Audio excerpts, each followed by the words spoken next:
সাব্বির ছোটবেলায় নিয়মিত নামাজ পড়ত। আজান শুনলেই মসজিদে ছুটত, কিন্তু চাকরি পাওয়ার পর বলল, সময় নেই। ধীরে ধীরে ফজর বাদ গেল, তারপর জোহর, একসময় পুরো নামাজই ছেড়ে দিল।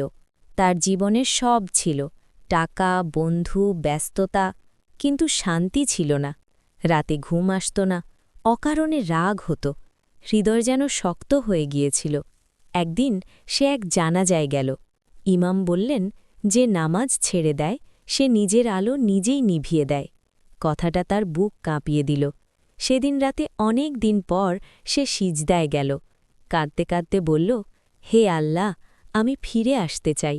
সেদিন তার সমস্যা শেষ হয়নি, কিন্তু তার অন্তর হালকা হয়ে গেল, কারণ সে বুঝেছিল নামাজ শুধু দায়িত্ব নয়, নামাজই হৃদয়ের আলো। আজ কি নামাজ পড়েছেন?